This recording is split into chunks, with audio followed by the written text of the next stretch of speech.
Good evening, UN Spacey Wolf Squadron. This is your Wolf Commander Wolf 10. I'm your werewolf. Today we're talking about something that Final suggested.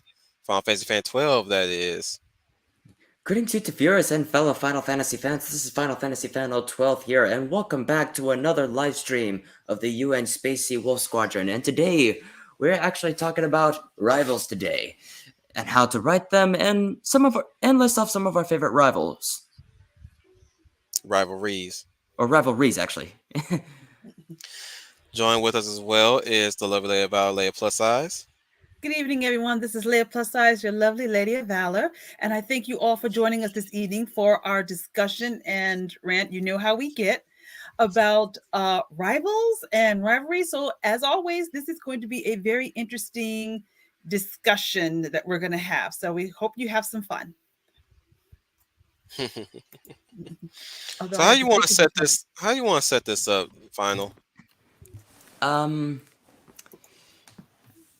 Either way, because originally I'm going back and forth of whether or not I want to talk about like how rivalries usually work, or maybe we could list off some of our favorite rivalries. But Could start by saying what would be a good way to write a rivalry. Or what makes a good rivalry? What are the ingredients to a good rivalry? I mean, I got this idea actually. The whole idea where I got this is actually based on Manga Kamen's video about about rivals, specifically in rivals in video games, because he always makes it a lot about that. But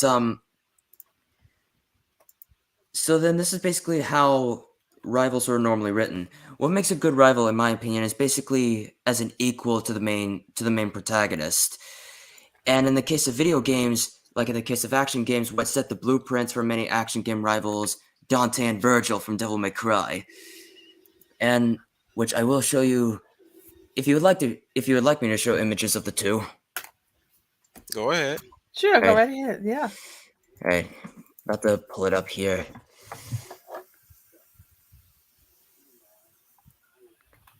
It's not the one from Dante's Inferno. Because I don't know who they are, so looking at them would be great. Devil May Cry. Alright, see if I could find any good images of the two. This one might be good enough, actually. Alright, share the screen.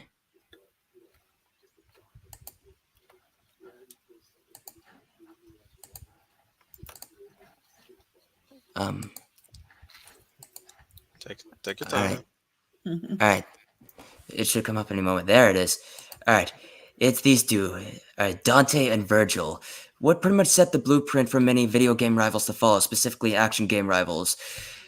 So then, by the likes of Jean and Bayonetta from the Bayonetta series, Raiden and Jetstream Sam from Metal Gear Rising, Revengeance, and Travis Touchdown and Henry Cooldown from No More Heroes. Even to the Yakuza games, which... Holy crap, I need to actually get playing, though. Yes, you do. I mean, they are on Game Pass, but LFI, no. Anyway, so yeah, this is always a good start for a rivalry. So, context for the two. Both being half human and half demon from... Their mother is a human named Eva, but their father being a demon who's actually the legendary Dark Knight Sparta, who is actually a very important character in the Devil May Cry series, because he's mentioned a lot. And every time whenever these two are seen by the other demons, they see them as no more than a reflection of their father. In fact, the two of them have their father's sword. Dante having rebellion, because that's actually part of Sparta's rebellion to waking up to justice after rebelling against Mundus, the demon king, whilst Virgil having the Yamato, which is actually a sword that is focused on division, because it cuts through everything, even the fabric of time. And what makes dimensions. So then, what sets the two apart, aside from appearances, aside from having the red and blue color scheme for the two, is even within personality. Dante's a brash loudmouth who likes to take out enemies in style with gunfire and taunting, hence why his twin pistols with Ebony and Ivory. But Virgil's more so of a calm and collected adversary who prefers to take out enemies with the sharp precision of a sword, the Yamato. Though it does like to show some stylishness every now and then because Devil May Cry is always likes to slow everything down and to show the absurdity of the characters because of its over the top action and silly dialogue. Oh yeah. Um, but even within its own appearances, aside, I already mentioned with color schemes with the red and blue, but even with its own appearances, and normally with their own appearances, it would take why it's very commonly with red and blue is because of how it's based on red oni and blue oni within Japanese culture, or sometimes you can even determine this with the brain, the right brain being or the right brain and the left brain. The right brain is kind of much more creative, but sometimes is a goofball, which is exactly Dante. But the left brain is a more reserved, a reserve is more reserved, but it can be kind of a dick at times, which is exactly Virgil. It's one way of summation. hmm And that's exactly the amount to even describe the red oni and blue oni in Japanese culture, which is basically Dante and Virgil what they are based on. So, but with other appearances is with I'll be right back.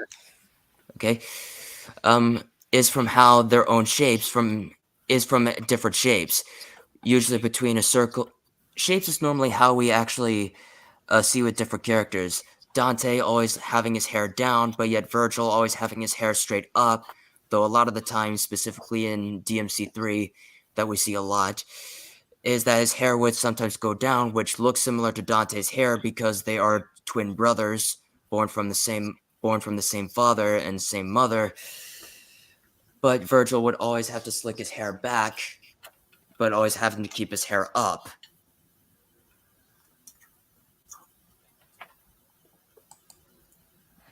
But there are a lot of times where we have to actually not have to we, but there are a lot of the times where there are other rivals in video games, other rivals that are written aside from Dante and Virgil. Like there's already the hero and villain type of rivalry, which is a traditional one. But then there are rivalries who are siblings, as mentioned with Dante and Virgil. The rival could be a bully, a dark counterpart, friends, rivals in love. There can be a lot of things how we could actually write rivals. But what makes even another part, what makes a good rivalry, is while similar, they could have something similar, whether similar in ambition, similar in goals, similar in appearance. But there are ways that are set them so different, such as whether it might be anything that I've mentioned, even an ideology. For example, Raiden and Jetstream Sam from Metal Gear Rising. Raiden being used after thinking that his sword is being used as a tool for justice, but yet Sam says otherwise, which naturally that's how Raiden got his ass kicked that time. Because of how Sam didn't showed him actually question Raiden's worldviews of the sword and saying, "Ah, now I see. You deny your weapon its purpose." And that's how Raiden easily got his ass kicked by that. I was going to ask you the two characters that you just showed me for the video games. I will admit my knowledge of video game rivals is low. Mhm. I am not as knowledgeable as you are.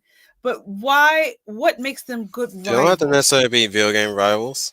I mean, yeah, you could pretty much Yeah. take any type of rivalry. It's just video games is always the go-to. Because yet, whenever you think video game rivalries, usually video games would always come up. Sometimes fighting games, but Dante and Virgil is always the first thing that comes up with ever video games generally.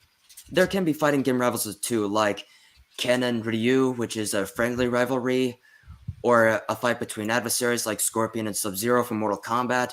Or we can actually have a lot of other things, but go ahead, Leia.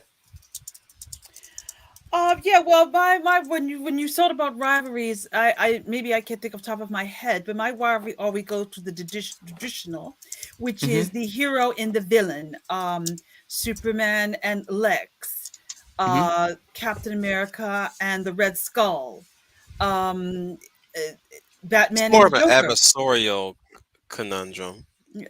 They're What they're you're they're what you're what you're probably looking for is Tony and Tony and Steve, Batman and Superman. Oh, is that what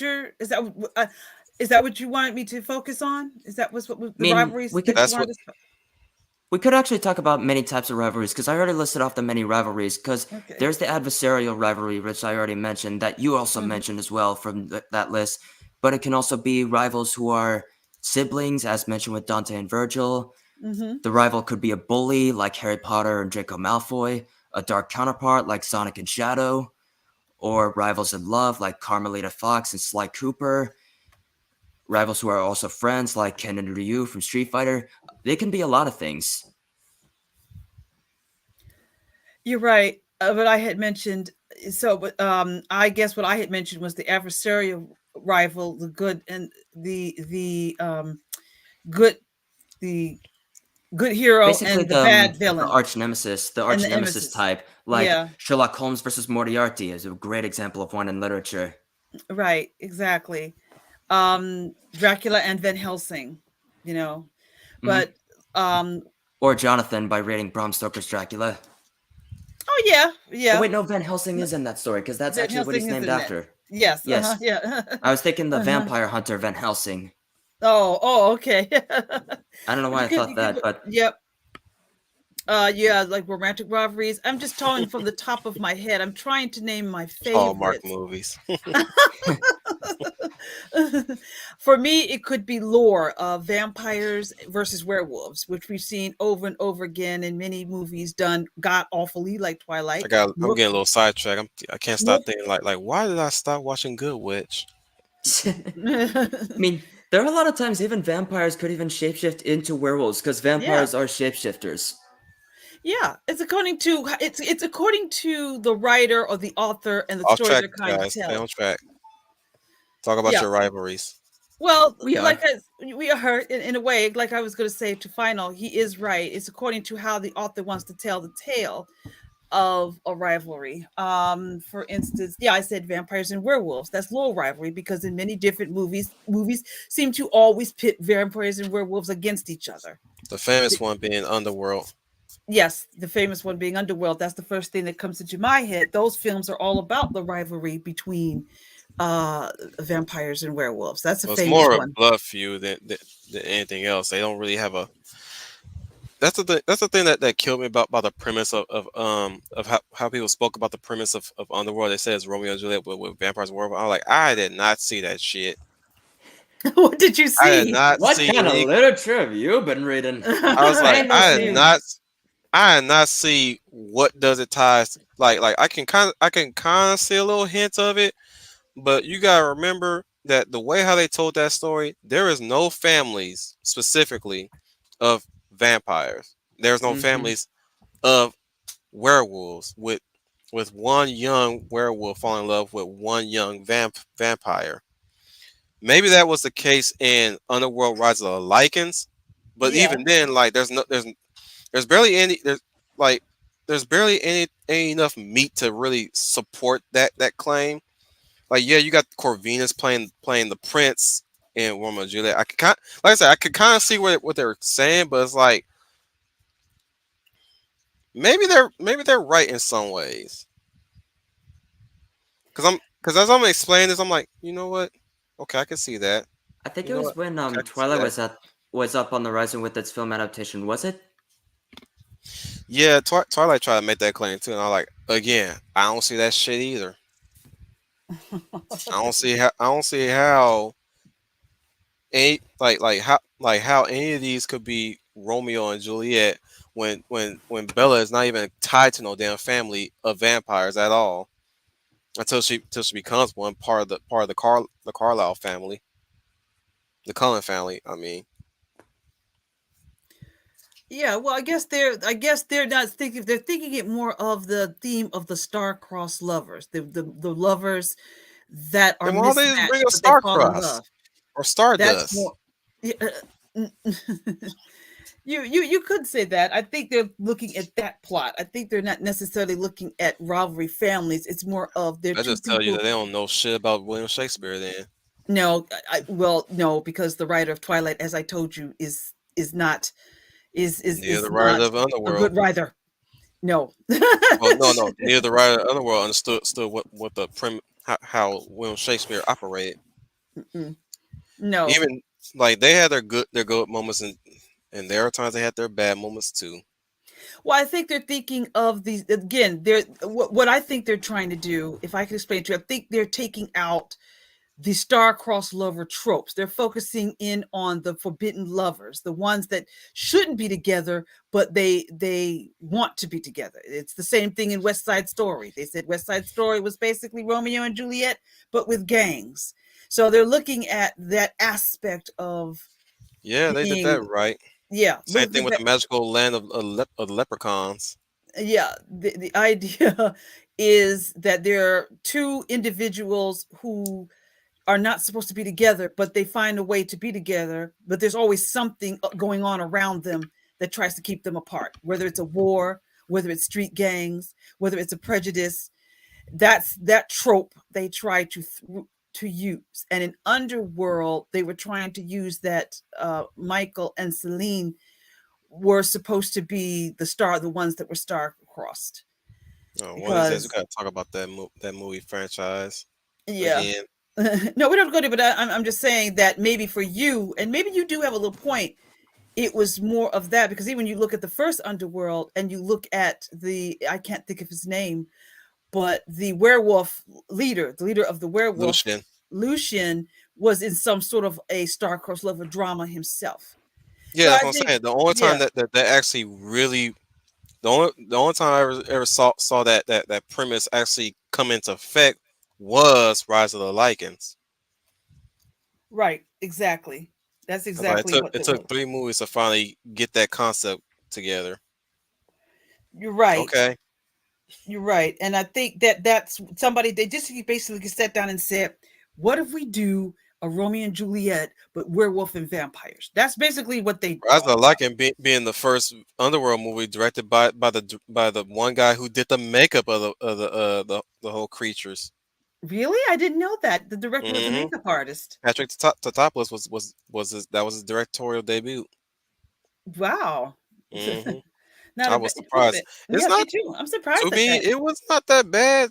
I mean, for his, I don't know if that was his first directorial debut, but you know, he did. I liked it. I wish I could have saw it in theaters, except for Blood instead of Blood Wars. My goodness, Mhm. don't even get me started on Blood Wars. That's when the franchise was stretched too thin. I think they made too That's many where the franchise movies. died. Yes, that was the end. They That's ain't even. no more stories to tell. And guess what? It was done by a female director. I was like, I wonder why this shit was shit. Yes. There you go, right there. When I did my Underworld stream Hmm. 2 years ago, I had looked that shit up. I was like, huh, I wonder why it fucked up. Now I know. Cause Yeah. I wonder why it was so fucking out of order and contradictive it all in the same fucking movie. Cause a bitch wrote it and directed. And it Nothing. sucked, like you said. Uh, No pun That's not intended. to say But it did. that's not to say women make for shit directors and shit writers. I'm just saying like the kind of women that you see are writing these type of movies are shit writers and shit directors. Those that wrote good movies are good writers and good directors. Right. No one And Uh, says a unfortunately, woman. I can't really name any of them on my head because really I don't know what most women will write aside from romance stuff and mostly things that obviously appeal to women mostly. Well, like I said, sidetrack. Let's get back on track. yeah, because I was just about to ask Leia about another type of rivalry. How about a dark counterpart to the protagonist? How about that? Know any? A dark counterpart to the oh, you got to give me a little. I've got to think. I Shadow, know there's something there. I mean, yeah, I already mentioned Shadow the Shadow, Sonic Hedgehog. and yeah, Sonic and Shadow from the Sonic the Hedgehog series. I already mentioned that earlier. Um, A dark counterpart to the other one that are rivals. God, give me time to think about it. I know there's somewhere there. I know they're there. I've Lestat, seen it the in Lion movies. Court. And Lewis. hmm Yeah, yeah, you could say they're are they truly rivals though? I think they have a Mm. love-hate relationship. I don't think they're truly rivals. I think that Lestat and Lewis, I think the thing about Lestat is that he's embraced the dark side of being a vampire, and Lewis has kept on his humanity. But for some Well, he's trying to reason, get his humanity back because he rejected all of it, and he's trying so hard to get it back. right, right. But for some reason, they kept coming back to each other somehow. They always seem to. They don't. Lewis doesn't totally stay totally away from Lestat, and It's Lestat doesn't called totally Aaron stay away Rice. from Lewis. It's called Even Aaron though they, Rice doing a double take every time she write a book. what do you mean? Because Lestat will go off on different adventures, but then and then the next book or in the following book, Yeah, he Lewis will seriously pop back became into his life. her author's pet over time. Lestat. Well, yes, Hmm. you know what? You're right. She meant it. She. Hey, What's I'm the not word? knocking her for it. At We least she call him. proud of it when Yeah, she said that. she did. What she said about him, like if everybody who's ever read the Vampire Chronicles wonder why Lestat became the ultimate hero in that book series, now you know why. It's because he became an author's pet. Yeah, she admitted it. She absolutely said he was her muse. He was her Hmm. muse to her. That she absolutely said that. She did not hide for that. If I had to think of a rival, well, this is in the books. It's different from the movies, but actually, Armand was a big rival to Lestat in the books because in the Hmm. novels they did not like each other and they hated each other. And Armand blamed Lestat for the reason, well, I can say this, spoiler alert, Claudia was killed was really to get back. Armand wanted to get back at Lestat for Hmm. taking some things away from him, so he wanted revenge on him. But Well, what no, he no, did, no, no. He got he got on Lestat because he broke the rules of the vampires, and Lestat was always known for breaking the rules that was set by the vampires. he broke the rules, but I also think he didn't Armand have some sort of cult or some sort of coven, and that if my A memory serves satanic me cult. correct, yes, but Lestat infiltrated that cult, or he tried to take over that cult, or he tried to pull people away from that or something, and Armand didn't like that. You're not wrong what you're saying. Yes, he did break the rules, but there was also something else that he did that Armand. It was two things that he did Armand did not like and was resentful for it. I think our mom. I think if I recall correctly, our mom just knew that the cult was like kind of in disarray, and it Yeah. seems like Lestat was trying to destroy it from the inside because even Lestat was abhorrent to what they do, Right. Right. or rather, he came to Armand at one point, and Armand just had a trap laid out for him. Hmm. It's already said so that he did not like that motherfucker. Yeah, that's it. It is. Like he was enamored by him, yes, but over time he began to hate him because he's not following what a vampire should. He's a rebel. Right. Right. Exactly. And I get you. Louise had when it came down to Louise, he had an infatuation towards him. Yes. But Yeah. Louise said, "Fuck that, man. I ain't gay, and you ain't did shit for my damn Claudia. So it ain't no reason for me to stick around here. So bye, bye. Oh, but here's You won't see actually. my ass and elbows. Bye."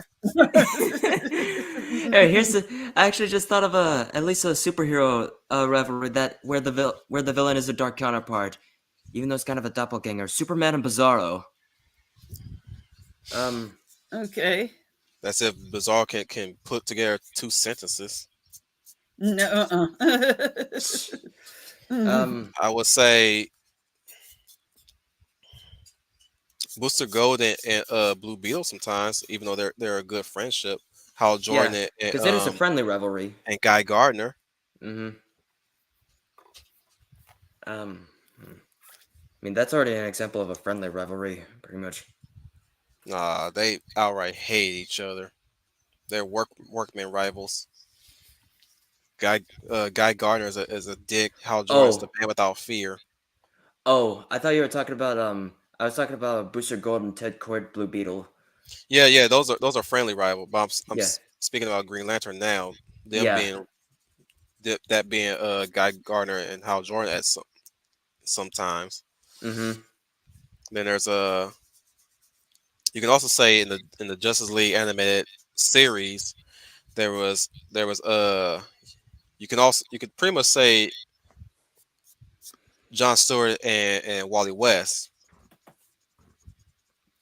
And for our Mm. upcoming stream coming in November, Beast Wars, there was Dinobot and Rat Trap.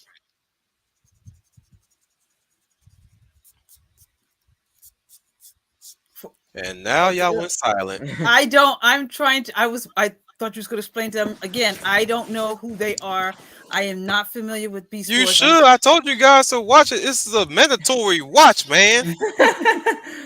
I've been very busy this week, Wolf. I I will will give you get that around to leeway, watching it. but Yes, if I we will can't try to. make you free, you better be watching at least 5 episodes. We'll try to. I will try to get in and The watch. first season is 20. I told you guys that Okay. the episode count. Season 1 is 26 episodes. The rest of the season, it should be easily bingeable for you guys because all of them are 13 episodes.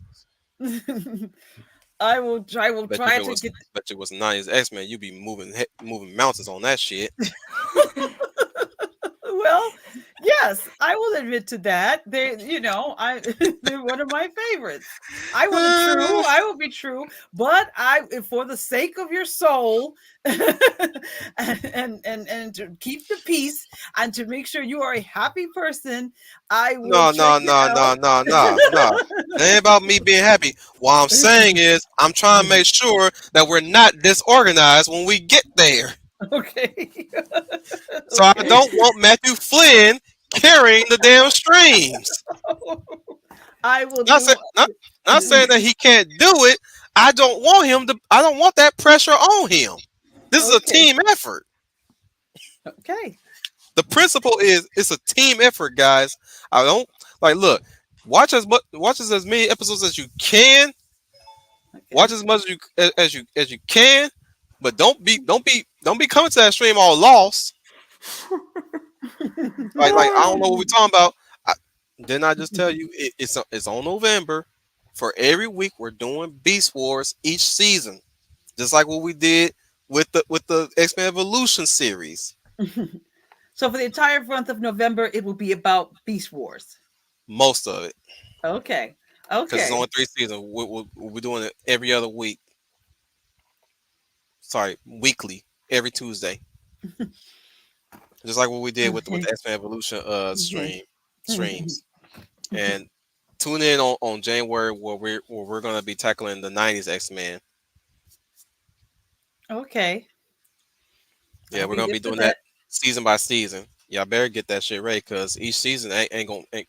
I'm telling you guys, these seasons, man. I looked at the numbers. Are you talking about the cartoon or the films or the He's animated talking about the cartoon? cartoons. The Okay, the cartoon. animated. Yeah, Okay. because he's talking Okay. about 90s X-Men. That's 5 seasons. Okay. I'm going easy. Look, me and Matthew going easy on y'all asses. Beast Wars only 3 seasons, Oh man. and Wait, they ain't nothing but are 20 you planning on minutes. doing the same thing with the other animated Marvel shows from the 90s or just X-Men? For now, X-Men, Okay. because we ain't doing Earth's Mighty Hero yet. Yeah, Okay. because I mean, I was talking about like the other 90s Marvel shows. We might do the Avengers Unite We Stand or whatever you want to call that one. The one where they got the power armor and all that shit. Oh yeah, that one. Yeah, Just that poke. very good one. Yeah. Oh, And you know. Oh, I thought I wasn't the only. I thought I was the only one who thought that was good. I like that one. I did. I did enjoy that. As silly as the power armor is, I actually did enjoy that version of Avengers. But Hmm. speaking on the topic, yeah, there was a rivalry there too. Hawkeye and Ant-Man. Oh yeah. Yeah. Yeah. Any show that had Hawkeye and he had a rivalry with anybody. Yeah, that's what I was about to tell you. Sure it was just Ant-Man he had he had a rival with. Seemed like he had a rival with anybody. Like you said, I said he had a rivalry with quite a few. Not in the sense of bad rivalry, but maybe more of friendly competition. Mm-hmm. Friendly competition it was with him. That's how I think about it. Hawkeye, you're supposed to protect the president. Hey, I was just trying to save your jet from Ultron. Yes, but look at the president now. He's injured. Sorry. What He is was your he was genuinely sorry. yeah on that episode? I mean, yeah, I always thought of him as, like I said, not on the rivalry, a sense of insecure, but more in the sense of sort of friendly with everyone else. Uh, you know, Yeah, they were friendly pretty rivalry. friendly rivalry. He had a friendly rivalry with everyone else. It wasn't trying. He was insecure. It was more of a friendly way of doing it. His recklessness compared to the others. Hell, dare I Nobody got. even bring up the CW? There was even a rivalry between some of the former Flash villains with the when they came down to Legends of Tomorrow, Snart and what's that dude's face again? Heat Blast, Heat Okay, you wave. have to familiar Heat on that Wave. one because I fell out the CW so long ago because the scripts were just getting stupid. Legends of So Tomorrow yeah, was the only one that actually stuck around long enough until they started emulating Guardians of the Galaxy. And I was like, oh, yeah, I'm done. Yeah. Um, I like to bring up another example of a, which is actually an example of a friendly rivalry. Oh, oh. Okay, Hell, try to. dare I say it? I did like the pairing of White Canary and Ava. I was like that's the only thing they got right was a fucking organic relationship. If I could even find a good image for that, here it is. Okay, What it are you might be a looking up? bit.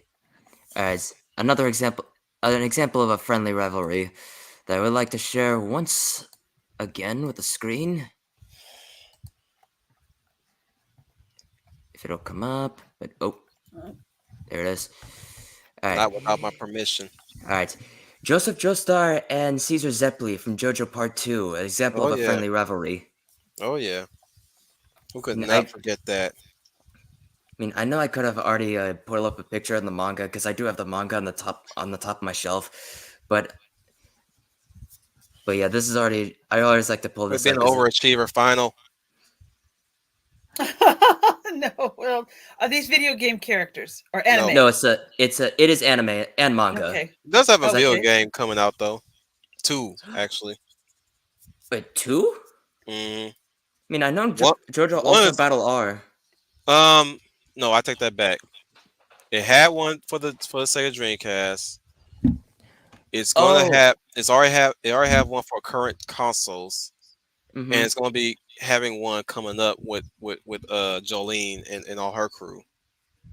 Yeah, because that's also Battle R, Yeah, and they might come up with they are gonna be coming out with new DLC characters in that game though. I'm sure they also got an RPG one for the Game Boy Advance, but I could be wrong on that one. Yeah, there probably might be, but I'm not sure it was. I think that's based on part 3 of the story. Yeah, Part 3 was really popular. Mm-hmm. Anyway, so yeah, and it's kind of a similar situation with Dante and Virgil, though on Why is less of these the ill boobs will. lopsided? What? I'm drawing boobs, and they're lopsided. Well, final is talking. Okay then. Go, continue, final. Um, so yeah, Caesar, he is more of a calm and collected guy, but it's even shown in part two's opening in the anime, where all the Pillarmen were all just standing up at the on top of a giant mountain. But then we see the two.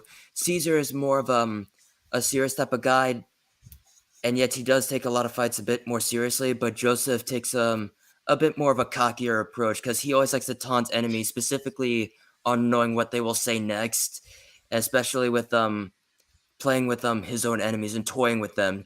So yeah, Joseph is actually more cocky, but yet Caesar's already more serious. Even it says a lot in his training too of Hamon. Mm-hmm. Until Joseph actually started to adapt a lot more with Caesar with how he fights after putting on his bandana after he sadly dies. I cried.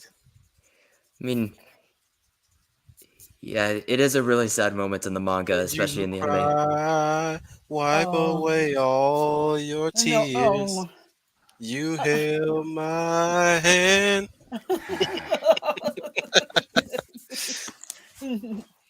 Oh, what book are you reading there, I dare, Final? I dare anybody to do an AMV of My Immortal Oh with Joseph no. Joestar No. and No. No. Isabelli. No. No. No. No. Oh my god, that's gonna be fucking hell. Twitter would get a kick out of that shit. Uh, guys, No, no. No. No. Don't do it. Don't do it. No. Do it. No. No. Do you're it. No. traumatizing No. Final. No. I'll You're pay you No. traumatizing. $50 to do it. It's gonna be fucking No. stupid if you do that. No. No. No, it's gonna be hilarious. You're gonna. You're traumatizing Final. Oh, You're dare I say it? traumatizing him. One No. rivalry I like, Bad Boys. Mike Lowry and Marcus. Are they rivals? Are they rivals in a good way, friendly way, or brotherly way? Brotherly way. Okay, I just recently go watched ahead. a video clip of Bad Boys 2. And I remember laughing so hard at their banter. But I Hmm. also remember that Bad Boys 2 is my least favorite of the Bad Boys series. Mine as well. Yes, I was watching that the other night, and then I realized, God, this is really the worst one of the bunch. It really Really, is. my main issue was the fact that they were arguing over bullshit. Too much Yeah. bullshit argument. I'm like seriously, y'all seriously, when y'all argued in the first movie, it counted. This one is like it just got ridiculous. Like Hmm. Marcus is pretty much the soy boy of the bunch. Yes, that's been He he, he established. he was he was turned out to be like that, but he got better in the third one. The second one was like Jerry Bruckheimer just smoked 50 pounds of cocaine and sat down and wrote this story and thought You that sure this it was would make a Bruckheimer? good Because script. I could have sworn it was still Bay that wrote it.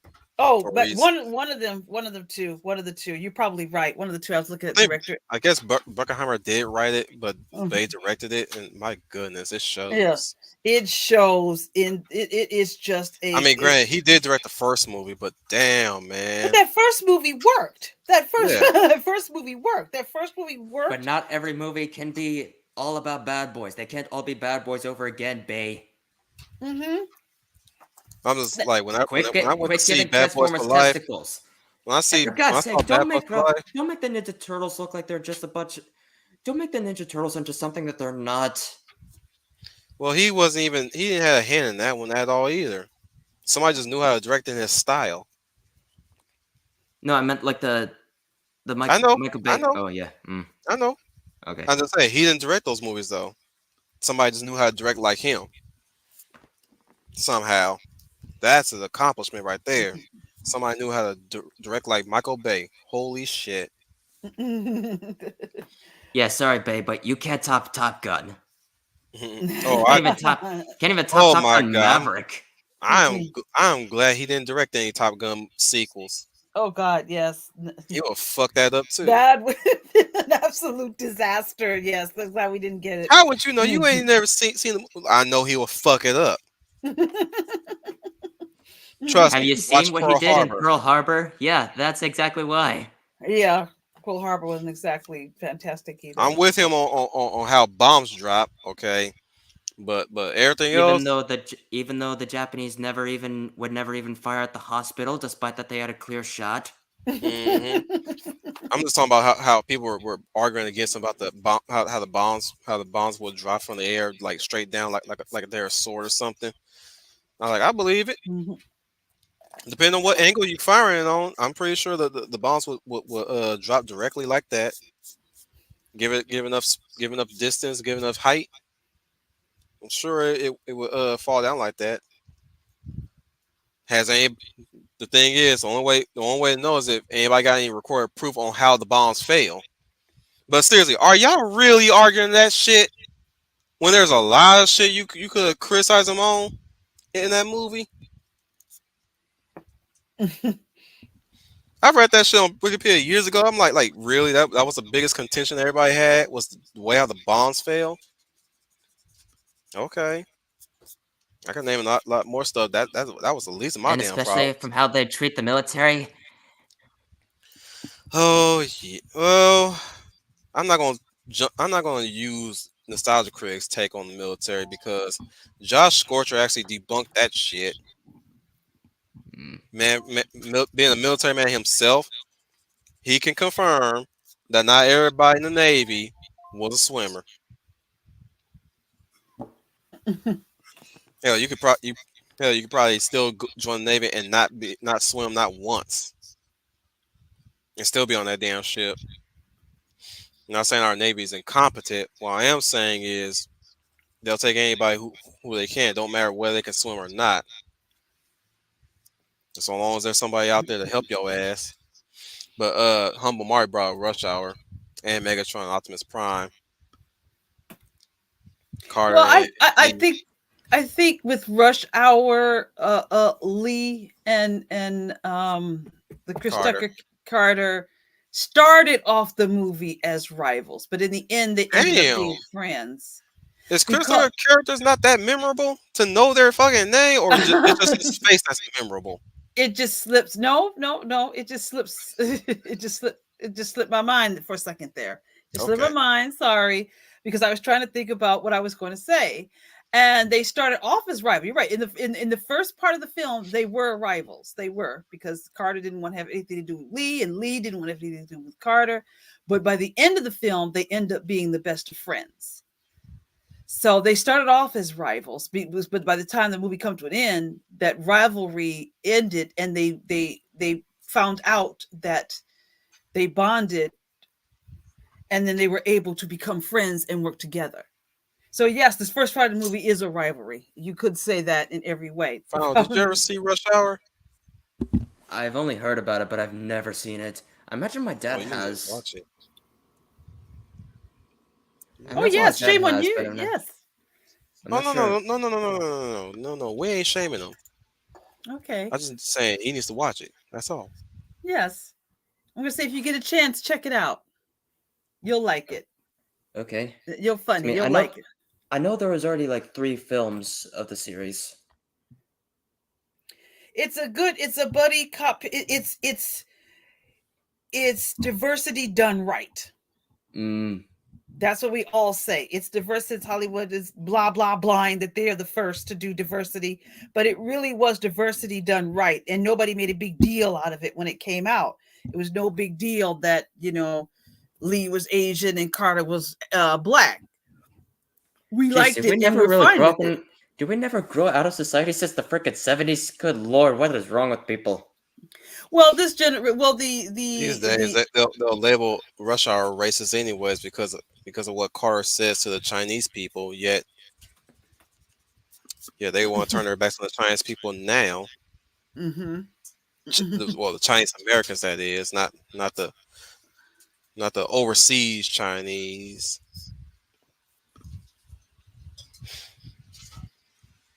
Megatron, uh,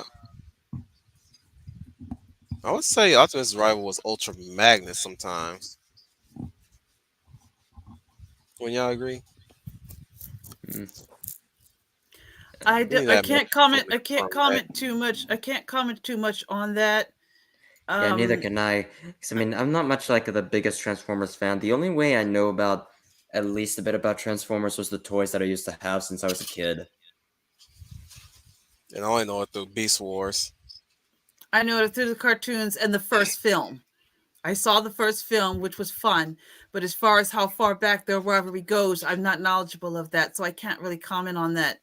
Sorry, it was a great suggestion. Thank you for mentioning it, but Yeah, unfortunately, because I I thought can't I comment saw on it. Optimus Prime and Megatron as more so like similar to like the hero versus villain rivalry, the adversaries, Yeah. basically similar to what you have already I listed think at the that's what beginning. Homo Mari meant. Yeah, 'cause, I mean, he just or she actually She. also mentioned that with Batman and the Joker because that's already the same thing. Mm-hmm. Yeah. That. Batman, you wouldn't let me fall, would you? Batman. I swear that was the only time I actually saw the Joker as human. Really? The one time Oh, that I looked at the Joker and I was like, wow, that's very human of Joker. I thought it was him being tricky, playing on Batman's humanity, knowing that he wouldn't do it, knowing that he wouldn't let him die. That's how I took it as. So it's very interesting. Now think Oh, on humble. That's it. your best description.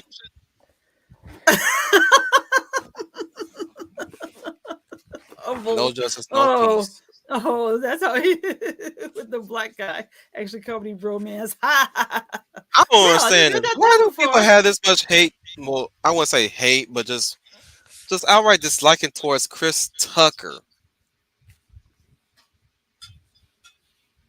Who? Humble? I thought Christopher was great No, in no, that. no. I'm not directing this at humble. This is from Oh, people. This is so many accounts of people not really liking Chris Tucker's presence in certain movies, and I'm like, are you kidding? really? He used to crack me What? up all the time. I guess he resonated more with black folk. Oh I well, don't know because you get around many black folk. We always love Chris Tucker in The Fifth Element, and we always love Chris Tucker when in the Friday what's that movie. one that too? But what was that one movie he was with Charlie Sheen? Money Talks. Mm-hmm. Like we love Chris Tucker in just about anything, but like when you get to like any white person, they always point out he was kind of like the biggest problem, like especially in Fifth Element. He wasn't a physical problem. I thought he was quite funny. He Yeah, always he made was me laugh every time I was on screen. So I don't he know was what they were more of a thinking. plot device, if anything. In fact, he moved. In fact, he moved the plot. His presence was there. Yeah. Like he announced that he was giving out some tickets to Floss in Paradise. Corbin accepted the tickets to Floss in Paradise. He was the winner to join up with Ruby Rod in Floss in Paradise. So yeah, he was important. Unlike say Bubble and Valerian, Oh yeah, yeah. That was annoying. Rihanna's character in Valerian, like supposedly he, in the case of Valerian. Now I'm gonna get us back on track, but I have to throw his tirade in. In the case of Valerian, like compared to Valerian and Luke's Fifth Element, at least in the case of Fifth Element, yes, there was an urgency to acquire stones, but the thing is, they knew who they had to link up with to get to get the stones. In fact, this was Lou Besson reliving the diva scene in Fifth Element. But the thing is this: Mr. Shadow was not on the move yet, not yet at that point. The villains was always hot on the trail trying to acquire the stones. They were still looking for them. They didn't know where to find them, right? Right.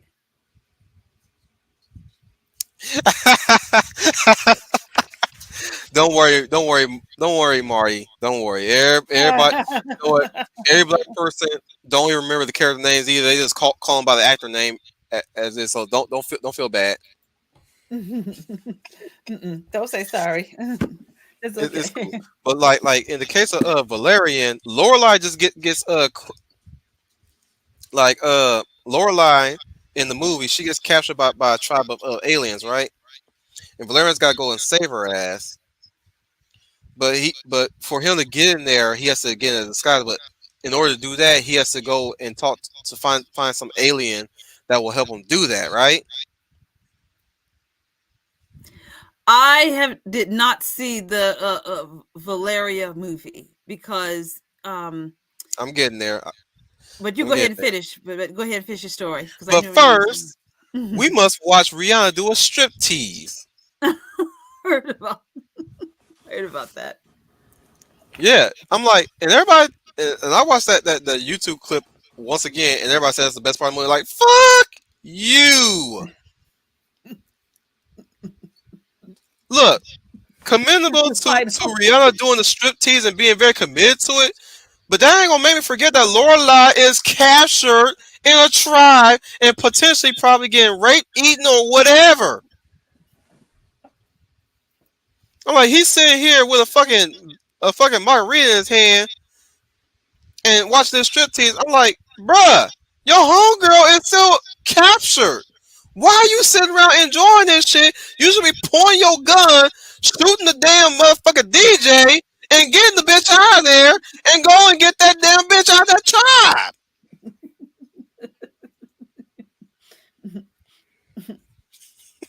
You were not the only. I did not see the film because the film. First of all, the two leads are not good actors, and I didn't care for the story. And then I think I was right because people who saw it told me that I didn't miss anything. So Regardless, listening to I you, enjoyed that movie. It's just that okay, that scene that fucking throws me off sometimes. Dane DeHaan's The fine good with what he's given. Cara Delevingne, she's she's not a whatever. good actress. She is not a good actress. She is Thing not. I'm is sorry. that they should have had a they should have better leads to Yeah, portray the characters yeah. because this is a comic book movie Hmm. and Luc Besson should have had better taste. I'm unapologetic to I'm unapologetic when it comes to liking Luc Besson movies. I even like Lucy. I don't care I don't know what y'all beef was with that movie. I love that movie. But then again, I'm a Luc Besson apologist. He's the one responsible for Leon the Professional in the Fifth Element. What else he do? Anyways, we're getting sidetracked. What like Leia, you got any more rivalries or Fran, you got any more rivalries? Well, hmm, one that I have that I actually discussed the other night. I actually was in a stream with Birdman where we were doing a rewatch and critique of Rage of the Lost Ark. And I would say Indiana Jones and I think it's Belloc are very much rivals throughout that entire movie. If you would call Indiana Jones and Belloc are rivals. Hmm. Belloc is seems to be sleeker and more suave than Dr. Jones. Oh wow, I bet that's a great book, Final Greek and Roman mythologies. Oh, that's so cool. And then you have Indy, who is not as sleek as Belloc, but I think has more passion and respect for archaeology, whereas Belloc is in it for money and fame. But would you say they are rivals throughout that film? Yeah, but there was also that one guy, King of the Crystal Skulls, who's doing it for the money, whereas Indy is doing it because it belongs in a museum. Right, and that's the yeah, that's but that's always been his critique all along. Even Raiders, he wanted it to be in a museum, but Belloc was thinking fame and fortune. If he found the ark, what it would bring for him, riches and fame and fortune and success. I don't think Indy was thinking about that when he went and searched for the ark. Is it not? I didn't get that from him. Hmm. There was also O'Connor and Benny from The Mummy. Oh yes, yeah. Hey O'Connor, it looks to me I have all the horses. Hey Benny, it looks to me you're on the side of the river. They were very much rivals, yes. They There's were also very much, Evie and Jonathan sibling rivalry. yes. But yeah, Jonathan really didn't do much. Evie seemed like she was the one that had all the knowledge. He was always the one that takes all the credit. Yeah. That was his shtick. Mm-hmm. So they gave him this other personality in the third movie, and I'm like, oh my goodness, this is not Jonathan. This is absolutely not Jonathan. He would not. The two of you always attract. Why is it always the two of you attracting mummies? I was like, Oh, oh my goodness, this is how you know this is a completely different director that has no idea of the family dynamic of this trio. and was it a movie that needed to be made? Did the third one was that really necessary? Was that not Nope. really necessary? I don't think so. The third one, If it was, they should have went the Born Legacy on that one. yeah. I will admit, I like the prologue at the beginning about the Asian mythology of the I sorceress. didn't. You didn't care for that opening, that opening, the beginning of the I didn't like backstory. the I didn't like the idea of Jet Li being the villain. Oh, I was a little bit open to it, but I'm like like Jet Li as a villain is weird to me. okay, I get what you're saying. I get He what you said. he's always that Zen type actor that he plays. You know, it's Mm-hmm. like to him Yeah. to branch out and be the villain. It's like no, it's not working for me. I'm sorry, it wasn't working for me. It felt like the backstory that seemed like it was part of another movie instead of this Yeah, film. That's about it. You didn't like it didn't work out. I liked the way it was told, but it seemed like it belonged in something else. Maybe that should have been another group of adventurers looking for another type of mummy because his mummy just didn't work out. It just didn't work out. I know there's different mummy one, he was too damn mythologies, OP. but it just didn't work out. The backstory at the beginning was nice, but it seemed like it belonged in some another movie. It's I'm like it saying belonged in another he was movie. way more OP than Emotel. I'm like, how the hell is that possible? Motherfucker can shake shit to a dragon, a behemoth. Motherfucker can control fire, wood, metal. Motherfucker didn't even do ain't much of that shit either. I'm like motherfucker, did the movie just forget that you can control the elements now? Mm. Mm-mm.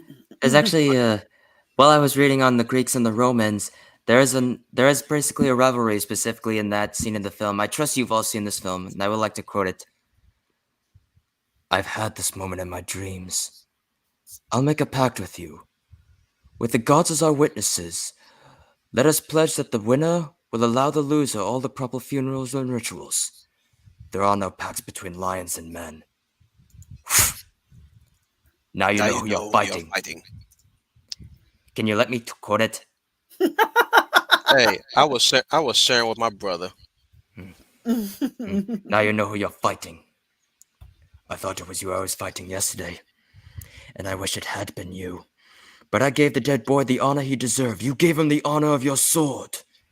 You won't have eyes tonight. You won't have ears or a tongue. You will wander the underworld, blind, deaf, and dumb, and all the dead will know. This is Hector, the fool who thought he killed Achilles.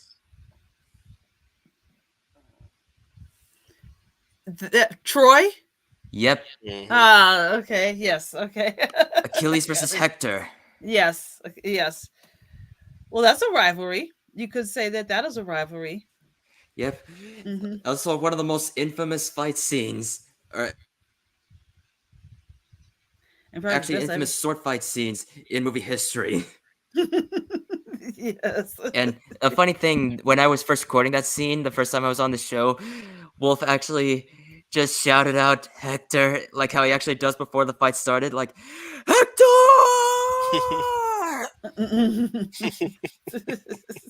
He actually shouted what Achilles said before the fight started. Hmm. He did, really? Yes. Is I there believe it. no one else? Is there no one else? Who are you, boy? Achilles.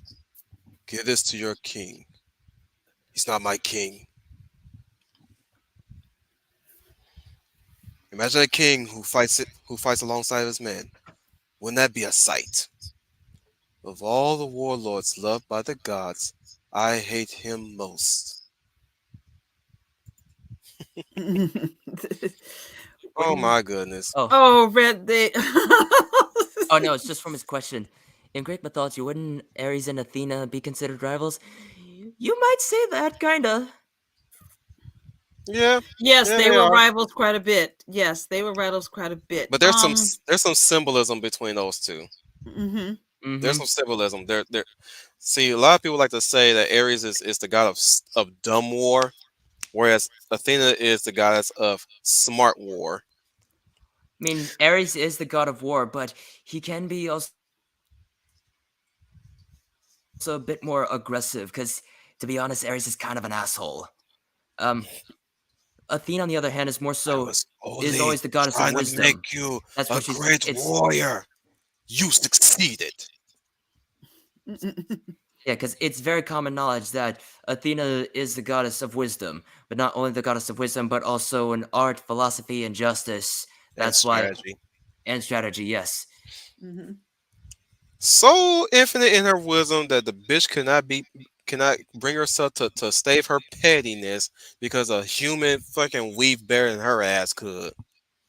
Oh, you knew I you had to I bring don't that up. I don't care what Well, anybody say. I'm like suck her pussy all you want to. I still say the bitch is petty.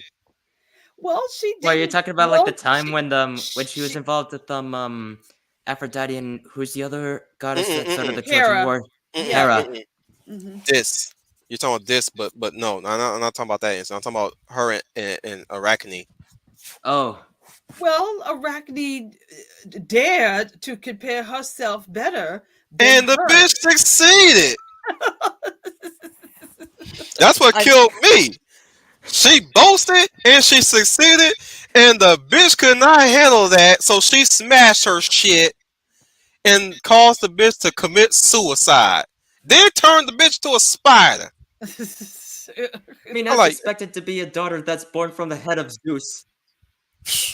that explains everything. The I goddess, almost Yes. forgot about that detail. Yeah.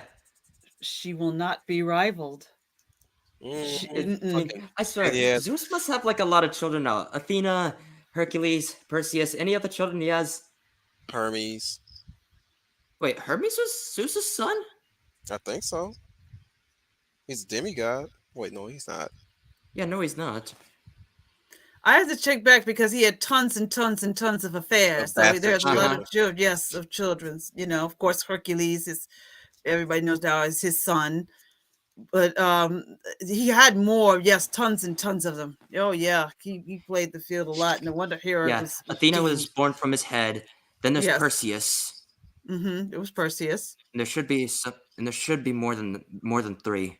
There are more than three. It's Perseus, There's Hercules. 25. Yes, that he is born. Yeah, that he is That man see born. that man soldier be marching. Yeah. That man soldier march. Or it seems more like a I mean, marathon or a sprint. I'm just saying, He must have more wives than Genghis Khan. Jesus Christ. Yes. like, well, he didn't marry. He just Mm-mm. fucking he just fucked every once a sister, a niece, nephew. Yeah, he about that life too. Yeah, Hera. Hera's his Mm-hmm. sister. Mm-hmm. Hera's technically his sister. And he cheated on her ass. Many, many, many times. Even punished his brother by putting him up in the mountain and made an eagle eat his liver. Yes. Was Prometheus his brother? Yes. Yes, Prometheus was his brother. Prometheus is a Titan though, technically. That counts. I'm not sure. That Final. no, that counts. Yeah. Final. I don't know if you've seen this. It's on streaming. I'm going to try to get the right title. It's called Greek Gods and Myths. Or so. It is fantastic. It's narrated by the late Ian Holmes, who played Bilbo in the Lord of the Rings, the Fellowship. But Hmm. they're animated story, but it is such great storytelling, and they're animated, but they go really deep into the mythology of just they cover so much. I really enjoyed it. So if I'm gonna try to get the Night Rain Night, I know it's on Tubi and I know it's on Amazon Prime. I like the way you pronounce that. Oh, is it Tubi or Um. Tubi? Tubi. I like the way Tubi. how you 2B. pronounce it. Shame on um. me. No, I'm no, actually. I really I like the way how you pronounce it. Oh, okay. I am so fascinated by the sound of it. Who did you say was narrated by? Ian Holm. He was Bilbo in the Fellowship of the Ring. You know, the one that ah! Oh. Yes. he was Bilbo, the first one. I thought you were talking about like Bilbo Baggins in The Hobbit. No, No, not not no, March. Not no, not Marty Freeman. yeah. Oh, that's Marty Yeah, Freeman. Okay. yeah, yeah. I'm sorry, Bilbo. The Is it a the old. documentary? No, it's more of a. It's not a documentary. It's how can I best describe it? It's more like an animated. television show. Mm. But one man is narrating, and that's Ian Holm. It is great voice work because he is narrating everything and doing the voices of the humans, the gods, and the goddesses. And he's telling you the story. It is a brilliant way of looking at voiceover and animation with animation as the background. But the animated characters don't talk. He does all of it for him. It's classic style of storytelling that you don't see around anymore. The kind of stories that I go with. I guarantee you, you will be sucked in by the storytelling because it's not the Hollywood version of this mythology. It's the original context of the mythology. I don't know half of you half as well as I should like, and I like less than half of you half as well as you deserve. Yes. I might check it And out one day. I'm actually quite yes. interested. Oh, I think you'll enjoy it. I think you enjoy it. I'm gonna try to get the correct title right. I keep forgetting. I know it's Great Greek. I don't know if it's Great Greek Mythologies or Greek Myths and Mythologies, but it's on those streaming platforms. Tubi and Amazon Prime. And I'm going to get the right title. If you've got those, or if you don't have those and you just want to look for it yourself, I'm going to try to get the exact title so you get the right one. But you His would enjoy strength it. returns. That will never fully heal. He will carry it the rest of his life. And yet, to have come so far, still bearing the ring, the Hobbit has shown extraordinary resilience to its evil. It is a burden he should never have had to bear. We can ask no more, Frodo. Gandalf, the enemy is moving. Sauron's forces are massing in the east, his eyes fixed on Rivendell, and Saruman, you tell me, has betrayed us. Our list of allies grows thin. His treachery runs deeper than you know. By foul craft, Saruman has crossed orc with goblin men. He's breeding an army in the caverns of Isengard, an army that can move in sunlight and cover great distances at speed. Saruman's coming for the ring. This evil cannot be concealed by the power of the elves.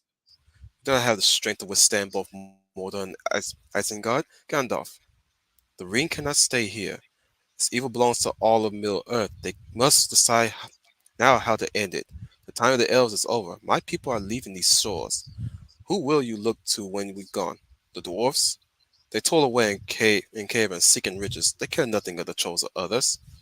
It is in men that we must place our hope. Men? Men are weak. The blood of Numenor is all but spent. Its pride and dignity forgotten. It is because of men the ring survives. I was there, Gandalf. I was there 3,000 years ago. I was there the day the strength of men failed. Isildur, hoy! Follow me! I led Isildur Oh. deep into the fires of Mount Doom where the ring was forged, the place it could be destroyed. Cast it to the fire! Destroy it! No. Isildur!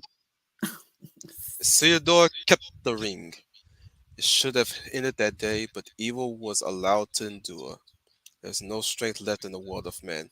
They're scattered, divided, leaderless. There's one who could unite them, one who can reclaim the throne of Gondor. He turned from that path a long time ago. He has chosen exile.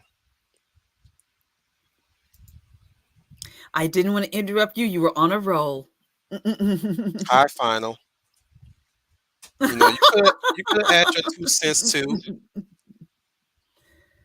Well, then we go straight into the scene between Boromir and Aragorn is reading the book. Oh boy, here we go again. I'm only Humble using that Marty. Oh, I was I'm going to try to. sorry. I'm only using that to transition to the rivalries that was brewing within the Lord of the Rings trilogy, which blossomed into friendships. I'm trying to look for a quote between Legolas and Gimli. Gimli. I was about to say Legolas and Gimli start off very much as rivals, but end up in friends. Humble Marty, I think it's called Great Greek Myths and Legends, I believe. Something on that line. I can't think off the top of my head, but I think look for that. Great Greek Myths, Legends. Look for the icon that's like yellowish with black letter writing. But Great Greek Myths, I think is what it's called, because there's so many with that title. But I wanted you to find the one specifically narrated by Ian Holm, So look for it, said, with narration by Ian Holm, and that's the one I guarantee you it's simple, but you're going to enjoy it because it proves how simple storytelling can go so far. So look for that. You will enjoy that as much as I did. I mean, I binged that thing because his storytelling was so good. I believe that's what it's called. But as far as Lord of the Rings, the rivalry, yes. Well, the rivalry is mostly between Gimli and Legolas, since we all know that elves, and I forgot about that, elves and dwarfs do not like each other. And there's a lot of history in that, which I won't go into, but you have to go back to the Silmarillion. Even before that, starts in the Hobbit, but even past the Hobbit, even the Silmarillion, why there is a rivalry between elves and dwarfs. Mm-hmm. And it But also explains why the dwarves are so scared of the Ents. yes. Tree? I am no tree. I am an ant. But I think when Gimli meets Galadriel, that's when he starts to drop or melt from his rivalry with elves, since he's so taken by her. I think that's real. I always say after Well, he here's goes, one door she won't ensnare so easily. I've mhm. the eyes of a hawk and the ears of a fox. The dwarf breathed so loud we could have shot him in the dark. And when he takes them to Lothlorien and they meet a Galadriel, I think that I think he fell in love, and I think his cold exterior towards elves, I think, started to melt right then and there when he tells her, he asked for one gift, and that was a lock. He I asked have for been dealt Galadriel. a wound beyond all healing. I have looked the last upon that which is fairest. Henceforth I will call nothing fair unless it will be her gift to me. What was it? I asked for one hair from her golden hair. She gave me three. And that's when I think he started to his his hatred towards the elves started to melt there. A lot of us, it started with working with Legolas, which I think it does, but I really think it started when he sees when he meets Galadriel. And when he meets Galadriel and one of the others, she welcomes him into Lothlorien. She doesn't chastise him for being a dwarf. She shows, compassion. Like I said, she gave her 3 locks of her hair, no questions Mm. asked. And I think he melted at that moment. The true version of Galadriel, what Galadriel is Oh, supposed to you could be. have picked a bigger spot. And I think that's when he Toss me. What? I mhm. cannot make What? the judge, so you have to toss me. Don't tell the elf. Not a word. That's so that just shows you how kindness and gentleness can win someone over. It's The not hour always is about later than you think. chastising them. Sauron's forces are already moving. The Nine have left Minas Morgul. The Nine. We're just talking about rivalries and now just Wolf quoting Lord of the Rings. Yes, we've got. It's relevant.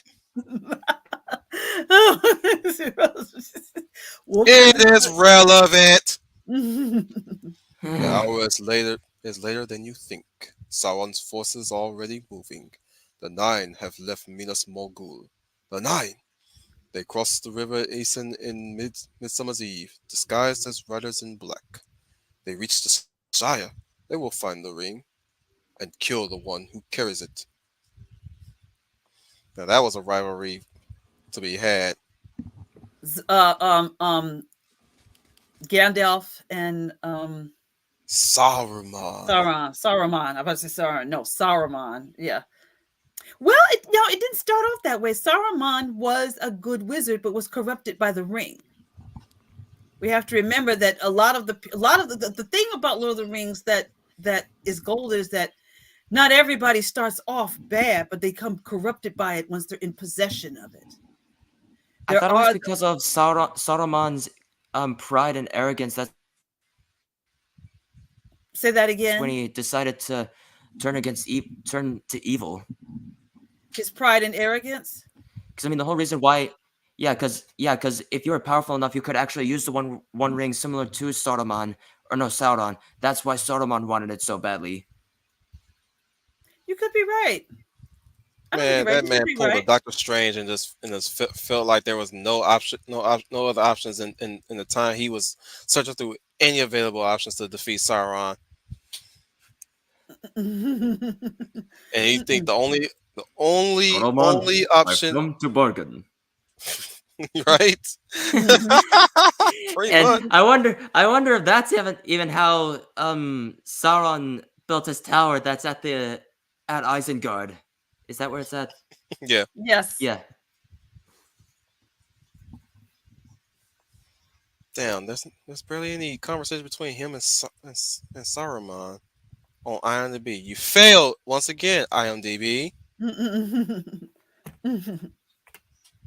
Gotta go to Bing on this shit. Damn, making What are my you job looking up? harder. What are you looking up? The conversation between him and Saruman in the beginning. You're looking for the quotes so you can Hmm. quote them Hmm. in the quotes from them in the Lord of the Rings before they have their fight. Hmm. I know some of it, but not all of it. I know. I'm looking forward to this. My powers have doubled since the last time we met, Count. Good. Twice the pride, double the fall. Which is ironic considering he played a character who is so prideful he actually has the same powers as Sauron. Damn, even the wiki quotes don't have this shit. You I know. failed wiki quote. I Travesty. know. I know he tells them. Um, Wait a well, minute. Secrets It's fear in you, Skywalker. You have hate, you have anger, but you don't use them. wait, Doku wait, wait, wait. in. I think there's some. I might have passed it by. Damn. I know he tells them we must join with Sauron. We must join. Yeah, Why should we they use got it they in got that. Palantia? They got it. They got it right Tells here. all. Sauron has regained much of his former strength. He cannot yet take physical form, but his spirit has none of its potency. Concealed within his fortress, the Lord of Mordor sees all. His gaze pierces cloud, shadow, earth, and flesh. You know what I speak, Gandalf. A great eye, lidless, wreathed in flame. The eye of Sauron. He's gathering all evil to him. Very soon he will have summoned an army great enough to launch an assault upon Middle Earth. You know this. How? I have seen it. Palantir is a dangerous tool, Saruman. Why? Why should we fear to use it? They are not accounted for lost seeing stones. We do not know who else might be watching. The hour is later than you think. Sauron's forces. We already quoted that. Frodo, you do not seriously think that a hobbit could contend with the will of Sauron? There are none who can. Against the power of Mordor, there can be no victory.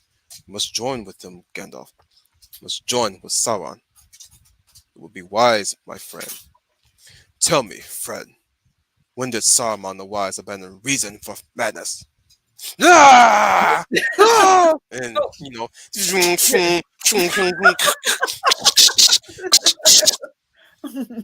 And they go into I the. gave you the choice of aiding me willingly, but you have elected the way of pain.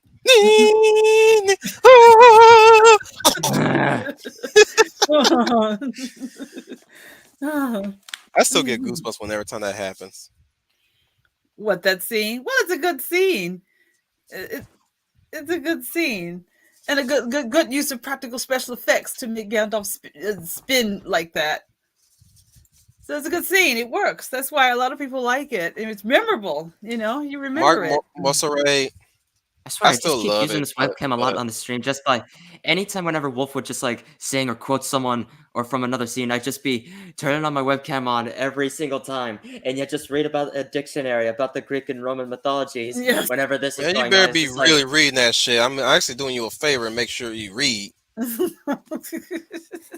Just let mean, you know there. sooner or later when we get to JoJo, sometime in January, I will also talk about the manga, not just the anime. I True. I expected that. mean, I swear, I also need to get more manga If nothing else, we part 4 do actually, because I need don't to know if get you at least posted all some the manga openings for bits part into 4. the Because I know they're already anime doing part 5. spotlights. At some point, we still need to get some of that stuff in there too. If you want to, yeah. I mean, it probably would be.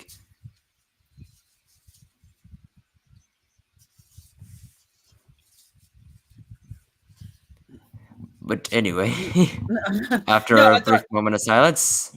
I was tough because I thought that somebody had brought up something in the chat, and I thought that Wolf was going to Yeah, it address was that. Naruto and Sasuke. Yeah. That rivalry was fine up until it stretched so far in the story, and it became the driving force of the story itself for a time until we got into the next Ninja War. Mm, Then it really became the Uchiha story for a while, from what I heard. Y'all can disprove that from me all you want, but at that point, that's how I was seeing. It's like okay, this is getting too out of hand with the Uchiha. It's like the hmm more. This is one thing I want to make sure that I'm trying to make sure myself not to do is when you put too much emphasis on one side, one world building aspect, the less impact it starts to have because you're putting too much potatoes into that one specific spot, and you give others less time to breathe or grow.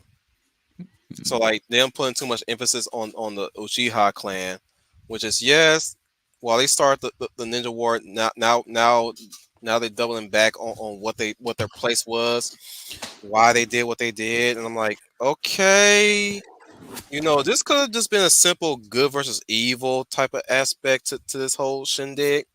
Now you're trying to redeem them. Why? I actually like the Uchiha being these badass assholes of a clan.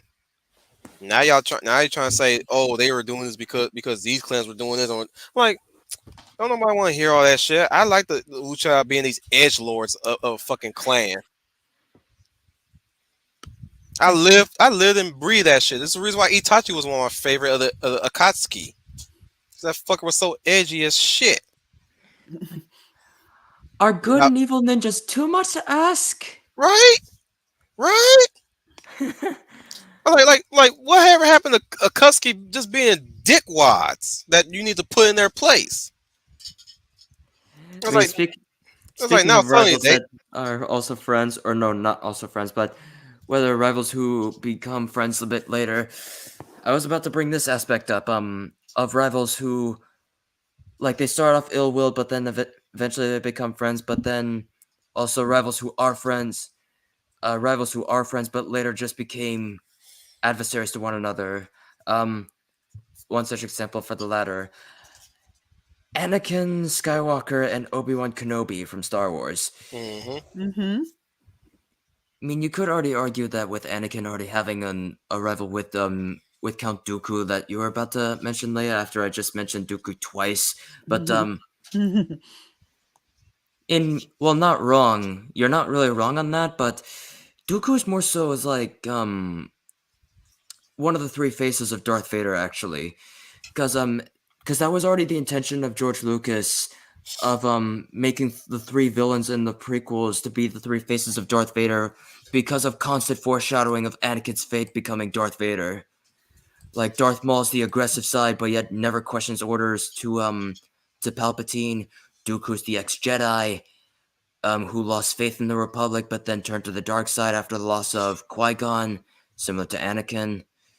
Um, to when he lost Padme, but then General Grievous being who actually suffered a lot of injuries to then becoming a cyborg to how he survives.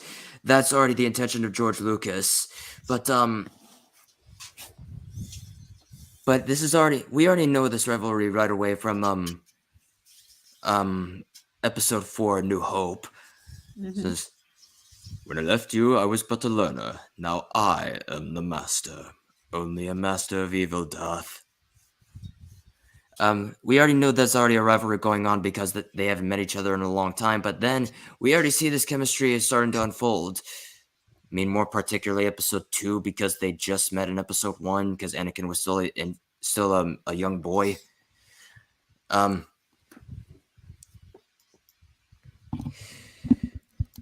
But yeah, that was just like one other such example.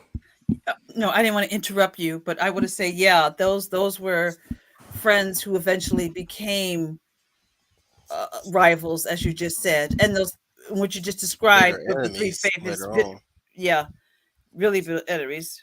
You know, well, he talks about that in Return of the Jedi, like Yes. when he talks to Luke about when Luke asks more about his Small father. You machine see, now and men.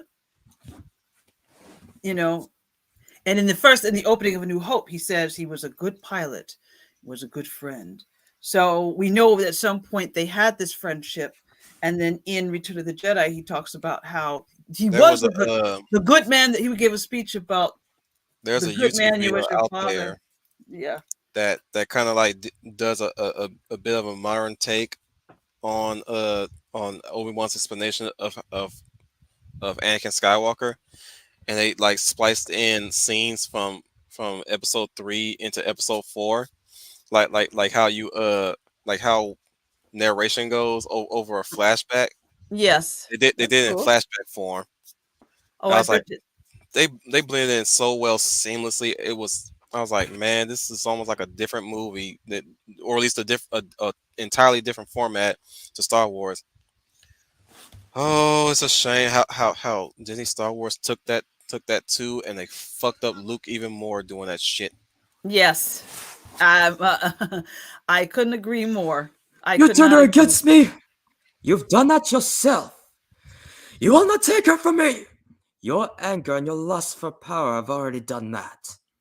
You have let this dark lord to twist your mind till now you've become the very thing you sought to destroy. Don't try to test me, Obi-Wan. I see the lies through the Jedi. I have brought peace, freedom, justice, and service to my new empire. Your new Your new empire? empire, Don't make me kill you. and can my Anakin, allegiance my to the allegiance is to the... Can you let me quote it? Come on, man. When you get me on that high, you get me on that high. You just Well, do it so well. I'm sorry. I got that high. I'm sorry. I'm sorry. so, well, Your new empire? Don't make me kill you. Anakin, my allegiance is to the Republic, the democracy. If you are not with me, then you are my enemy. Only a Sith deals in the absolute. I will do what I must. You will try. Ah!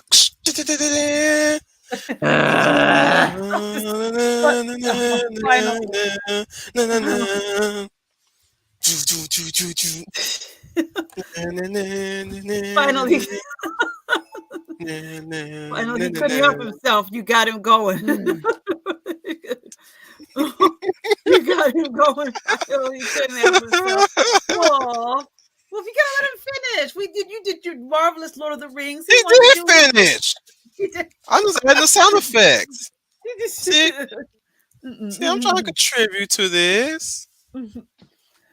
I was going to say that video would be cool because in Jedi, is that the one where Obi-Wan gives Luke the speech about what I told you about your father's true, but by a certain point of view, and he goes Yes. on to tell He him. was talking about that, yeah. Yeah, that's good. That's good. That's a good way of showing that because basically that's what Obi-Wan says. The good man that was your father was destroyed, but he was destroyed by. I have failed you, Anakin. I have failed you. I should have known the Jedi were plotting to take over. Anakin, Chancellor Palpatine is evil. From my point of view, the Jedi are evil. Well, then you are lost. This is the end for you, my master. Don't try it, Anakin. I have the high ground. Nope. You got it wrong. It's over, Anakin. I have the high ground. You underestimate my power. Don't try it.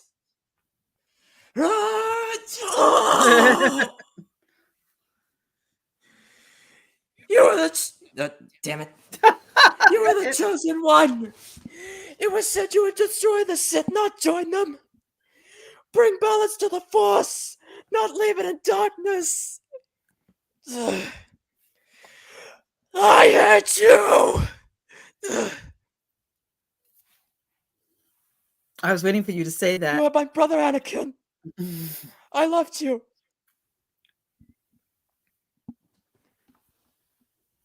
I give you a kiss if you're this one so chapped. I was going to say that I was waiting for you to finish that. A final. Not in a negative way. You landed, you nailed it. You nailed all the scenes there. You nailed all the parts there. But that is another for rivalry. It's like Wolf said, it took that god awful abomination of sin called the Obi-Wan TV show just squashed and destroyed all of that. Not that I don't say any of that stuff that the Wicked Queen puts out as canon. But it's just a shame that it And was. plus, It was. expanding more on trying to make Darth Vader so incompetent. Oh, Yes, yes. Riva, yeah, the like Darth great Vader's Riva, so and everything. incompetent. Yes. No, Darth Vader, like they make him so incompetent at his job. They first started it in Rebels when apparently they can't kill off their Dave Filoni can't kill off a baby Ahsoka.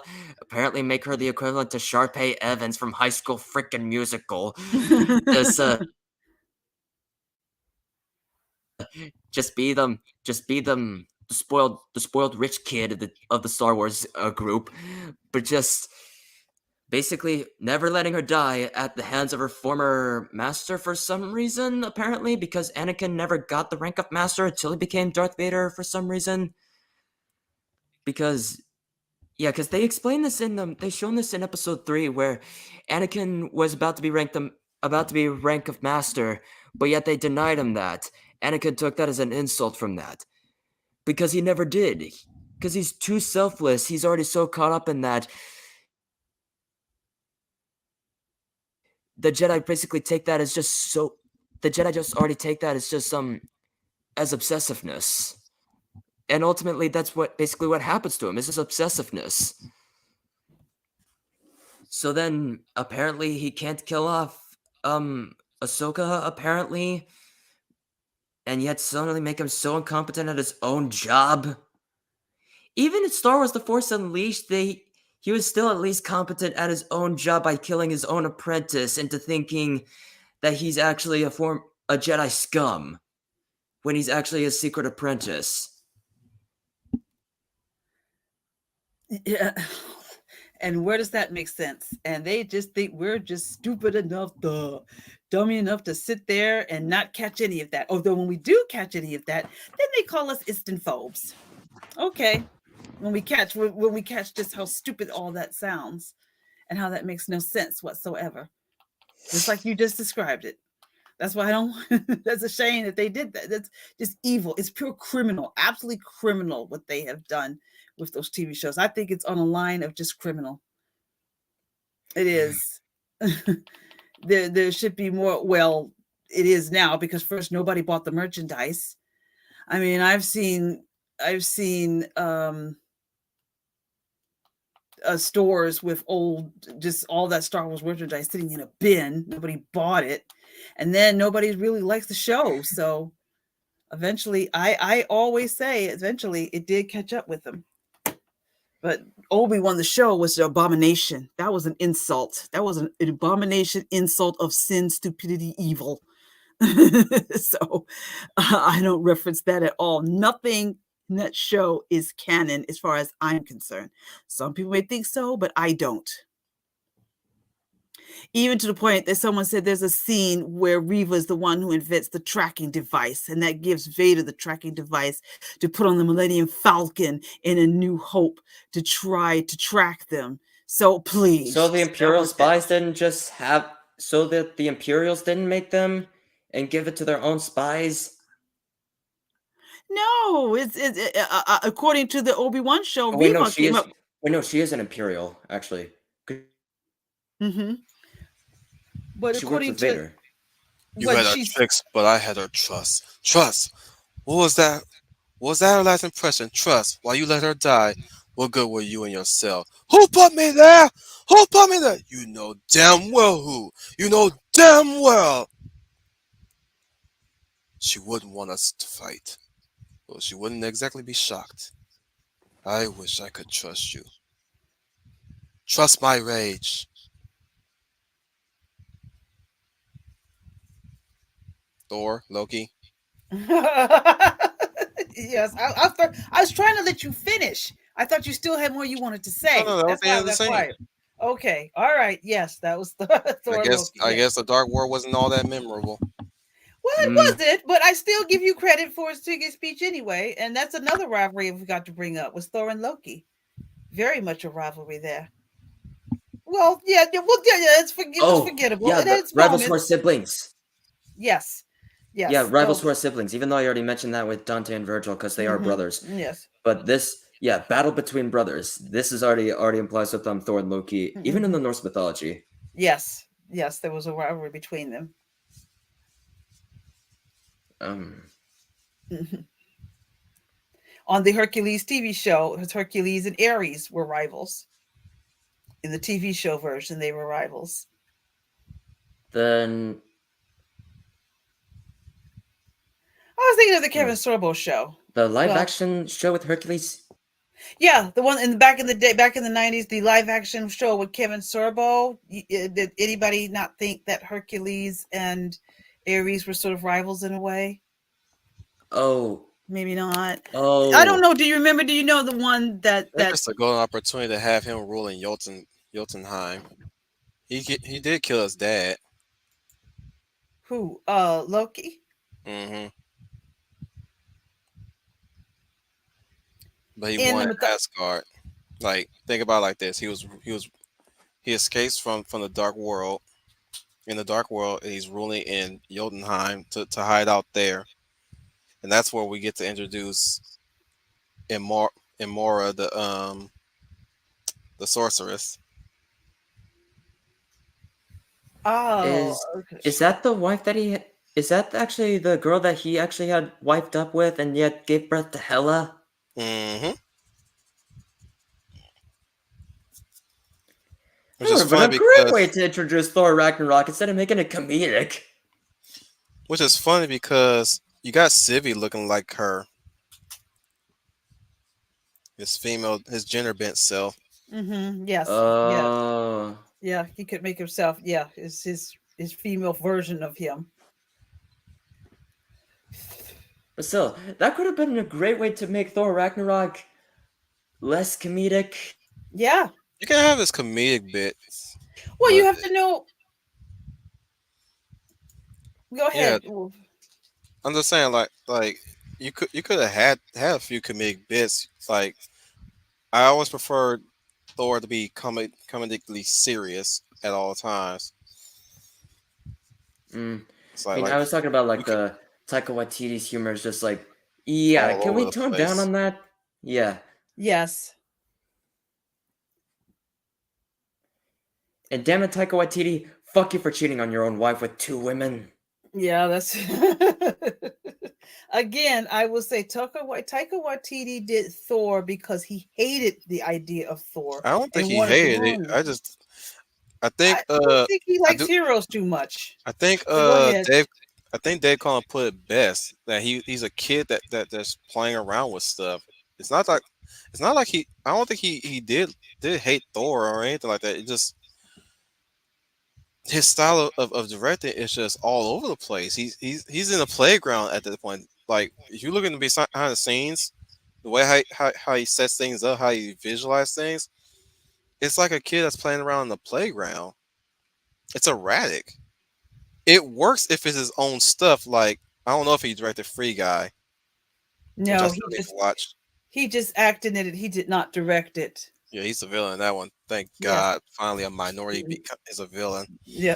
I like Free Guy. You'll like it. Well, I'll have to wait for you to see it, but I enjoyed it when I saw it. Yeah, Mhm. I'm still riding the high on Primal right now. Well, But like, go ahead. but yeah, that's how I see Taika Waititi when it comes to directing the Thor movies. It's like a kid that just took every opportunity just to play around. Like it's not like he all he did throughout that production was play around. He did his job. It's just that this is the type of storytelling for Thor we did not need.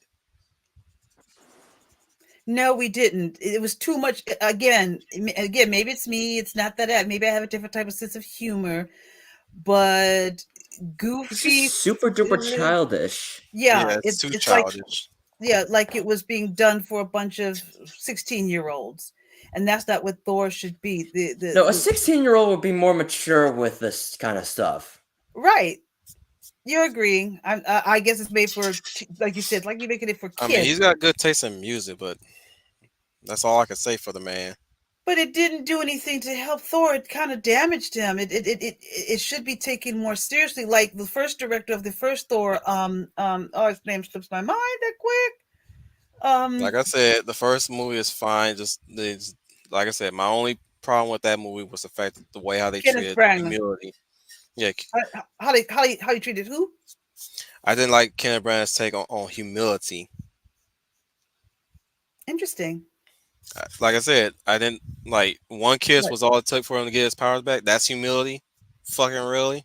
Like I said, if I was directing it, Mhm. Go the ahead. powers would have kicked up the moment he said, "Earth is my home now." Okay, that He's seen all what humans can achieve despite them being mortals. Now he works like there'll be scenes with him like helping people out here and there. Like he sees Jane outright helping people when the town is struck with a disaster. Say for instance, right? That's why I think they, instead of being a physicist, she should have stayed the way she was originally. yeah, I think so too. EMT. Yeah, I That's think how so he too. noticed her in Earth's Mightiest Heroes.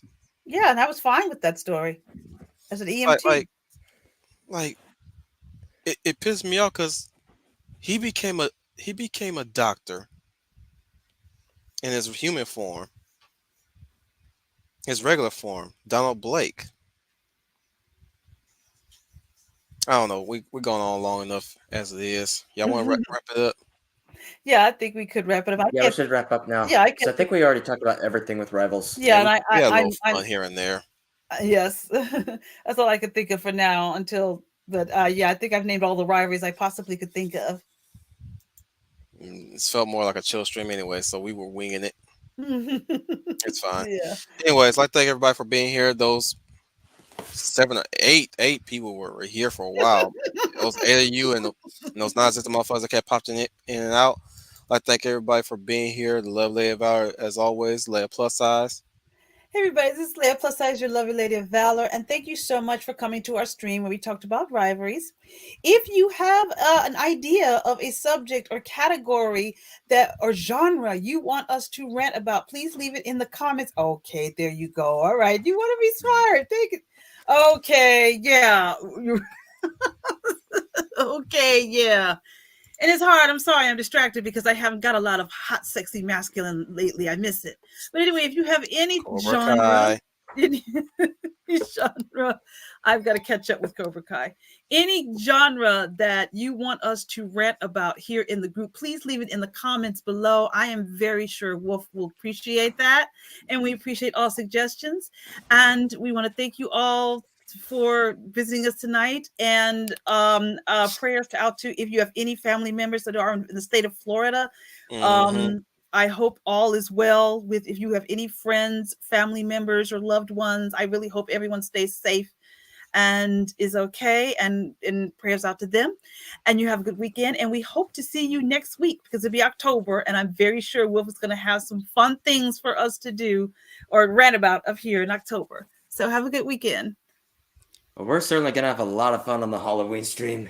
Yeah. Mm-hmm. Yeah, I will be there. Yes. I hope you guys got your horror pitches ready. I have mine ready. It will be 'Cause I ready. only Yes. got one. Well, right now I I have mean, I one pretty much myself, do, unless I even though give it's it not much of a anything. horror type of story. Don't have to be specifically horror. It could be slasher or what have you. Just make sure it's at least close to horror theme or slasher theme. That's all I'm saying. Mm. I have one in mind. Stay tuned for again November when we cover the Beast Wars series in late fall. And I know, of course, you got your thing going on for winter final coming up Christmas. Hopefully, we got something going on there Mm-hmm. too. We'll see. But thank you, everybody. And this also thank you, Final Fantasy Fan 12. Alright. Well, that about does it for this video. Thank you guys so much for watching. If you like what you saw, click like and subscribe and share with your family and friends. And make sure you ring that notification bell. That way you get notified of the latest videos. Go subscribe to Wolf 10 Media if you haven't already. Go subscribe to me if you haven't already. Once again, thank you guys so much for watching. This is Final Fantasy Fan 12 signing off. And remember, may the light forever shine upon us. It's being welcome at Wolf 10. Once again, remind you guys, you are the UN Spacey. Welcome to the Wolf Fleet.